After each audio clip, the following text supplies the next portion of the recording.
हमारे तन और मन में आग लगी रहती है।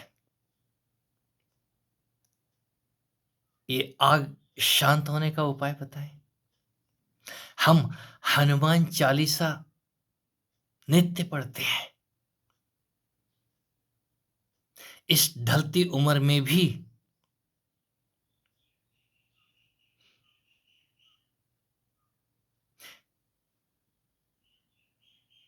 शरीर रोगों से भर गया है।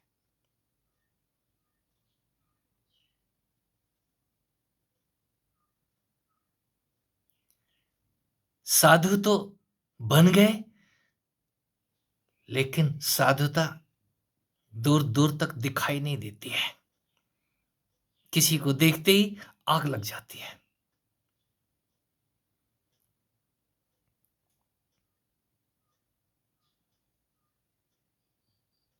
ये हमारे वृद्ध साथी का सवाल है।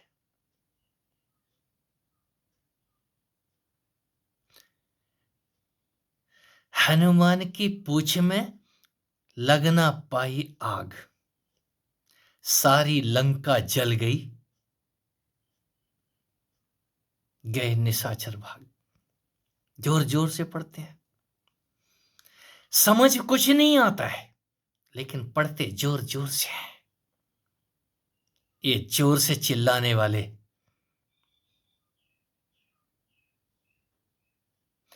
मित्रों, कहीं आग अपने आप ही बुझानी पड़ती है। आग आप ही आग है और आप ही पानी है। कहीं उस वायुदूत का पता तो चले, उस हनुमान का पता तो चले। इस तन के अंदर उस अग्नि मां के साथ हनुमान जुड़े हुए हैं। आपकी सांसें, आपका ये तन और मन दोनों हिला के रख देती हैं। जब मैं किसी को देखता हूं तो मेरे तन और मन में आग लग जाती है। इसीलिए लग जाती है क्योंकि आप उस वायुदूत से दूर हो गए, उन सांसों से विमुख हो गए, भूल गए। हमारे गुरुजी सोहम सोहम कराते थे। सांसों पे रटते रहो। कारण क्या था? इतना ही कि आप अपनी सांसों के साथ रहिए। ये सांसों की साधना है। और जो सफल हो जाते हैं तो वो हनुमान का संग संग पा जाते हैं। करते नहीं है, फिर करने की जरूरत नहीं है। फिर हनुमान ही अपनी पूंछ में लपेट लेते हैं आपको और वो दौड़ाते फिरते हैं। हनुमान नाम का कोई किरदार है कि नहीं, मैं कोई प्रमाण नहीं दूंगा। इतना ही कहूंगा कि आप जरा अपने ही अंदर उस आग को जरा खोज तो लो। वो आग ही तो अध्यात्म रामायण कहता हूं मैं। वो आग ही तो सीता मां है। आपके ही तन में, कहीं बाहर नहीं है शोक वाटिका। ये आपका तन शोकाकुल है। थोड़ी सी आग ने आपको विचलित कर दिया है। किसी भी स्त्री तन को देखते ही आपके अंदर आग लग जाती है। ये आपकी तरफ से नहीं है। आप तो पहले ही जले भुने बैठे हैं, दूसरे मजे ले रहे हैं। हमने मजे नहीं लिए, हमने जीवन यूं ही बिता दिया। गलती किसकी है? कोई जल के ही कुंदन होता है। रस्सी जर कोयला भई, कोयला जल भयो राख। और मैं ऐसी जली, कोयला भई न राख। तो जलो जरा ढंग से। और जो जलते हैं अपने ही तन की आग को अपने आप मिटाते हैं। ये वो आग है, बाहर की आग को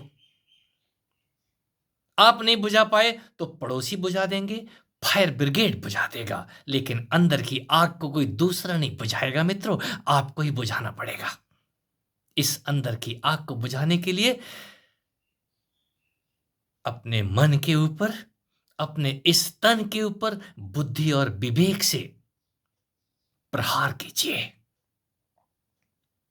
और बुद्धि और विवेक, ये अस्त्र सभी को मिले हुए हैं। हम सिर्फ अकेली बुद्धि का इस्तेमाल तो करते हैं, कितना?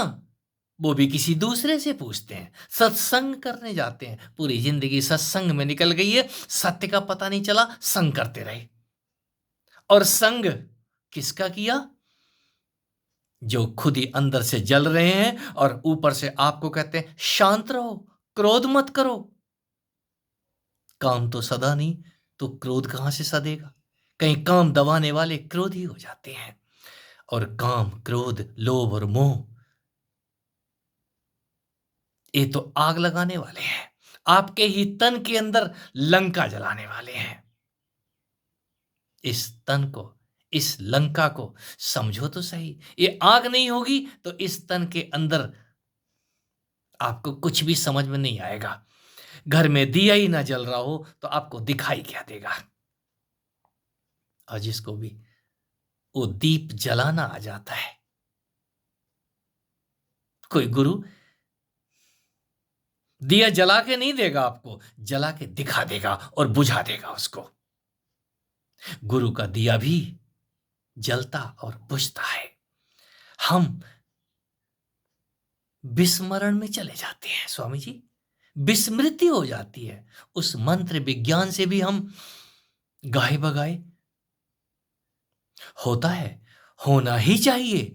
दूसरे का दिया हुआ ज्यादा देर रोशनी नहीं देगा। आप रोशनी पैदा करो। कहीं गुरु ने वो रोशनी दिखा दी आपको और जला के दिखाया। यदि उसने बुझा दिया है तो धन्यवाद करो।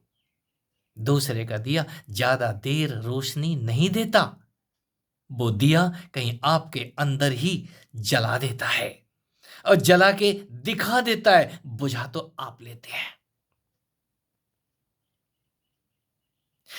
और हनुमान को किसने जलाया? हनुमान भी कहीं श्री राम, कहीं श्री मां जानकी के दुलारे हैं। वो मां को खोज लेते हैं, पहले तो बाप को खोजते हैं। श्री राम की शरण हो जाते हैं, उनको ही अपने कंधे पे उठाए घूमते हैं। इस तन को और इस मन को, मनमोहन तो जानो ना, ये तन ही तो लक्ष्मण है। माना कि आप कंधे पर नहीं उठा सकते हैं, लेकिन इसका स्मरण आपको कितनी देर रहता है। जब भी आप उस आग के नजदीक से गुजरते हैं, त्यों ही इस तन में लगे हुए झंडे हरकत में आ जाते हैं। आंखें कुछ का कुछ देखने लग जाती हैं। सारी इंद्रियां अपना अपना भोजन तलाशती हैं वहां पे। और जब हम उस भोजन को खाने लग जाते हैं तो सबसे पहले वो वायुदेव, पवन सुत विस्मृत होते हैं। हम उनको खिलाना भूल गए, उनको खिलाओ पहले। पहले सांसों के देवता को खाने तो दो, जरा लंबी सांस भर के इस तन को देखो और उस लंबी सांस को जरा धीरे धीरे छोड़ो जब वो आग लग रही हो आपके तन के अंदर। ये सूत्र है और इसी सूत्र के सहारे कोई उस उदास बैठी जगदम्बा तक, जो आपके ही तन के अंदर वो आग जलाए बैठी है, अशोक वाटिका के इसी तन के अंदर। कोई नाभि सेंटर बोलता है, कोई मूलाधार बोलता है, कोई सहस्त्रहार बोलता है। मैं किसी भी हार पे नहीं जाता, मैं किसी को हारने की बात नहीं करता हूं। आप खोजिए तो सही, ये तन रोज जिंदा होता है, रोज मरता है। यहां उठाने वाली एक वही है, वो आग ही आपको उठा के खड़ा कर देती है। और जब वो आग जगा रही हो तो सबसे पहले पवन सुत जागते हैं। आपकी सांसों का क्रम बदलता है, सुबह उठते ही सबसे पहले आग जागती है। हमने कितना जाना और उसी आग को आप बुझाने की बात करते हैं। वो तो जलाने की बात करती है, आपको जला के रोशन करती है। वो सूर्य है, उस सूर्यों को जनने वाली मां है। सूर्य में अग्नि किसकी है? उसी मां का तेज है। हनुमान की पूंछ में, वहां पूंछ तो जल भी नहीं पाती है और लंका जल जाती है। ये पूंछ आपके पास है। इस पूंछ में जो आग लगी है, पूंछ को मत जलाओ, पूंछ का उपयोग करो। आपने क्या उपयोग किया? यदि दूसरे के पास आग बुझाने चले जाएँगे, दूसरा और उस आग को भड़का देगा। ये आग अपने आप ही बुझानी होती है, संयम। आप बैठ के ज़रा आग के साथ खेलो तो, वो माँ है। उस उस पूँछ में भी उस माँ का राज छुपा हुआ है। वहीं से गदाएँ निर्मित होती हैं, वहीं से धनुष और बाण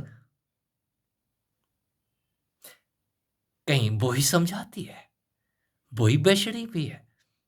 मैं उसी को कामाख्या कहता हूँ, भुवनेश्वरी कहता हूँ, सीता कहता हूँ, राधा कहता हूँ, सब नामों से उस माँ के गुणगान करता हूँ और जिंदा स्त्रियाँ उनकी मिसाल है। हर स्त्री माँ है और माँ जलाती नहीं है, माँ आपको रोशन करती है। आप उसको माँ स्वरूप से देखना तो शुरू करें, वो आपको अमृत अमृत से सींच देगी और यदि चूके तो जला के फैसला आपने करना है।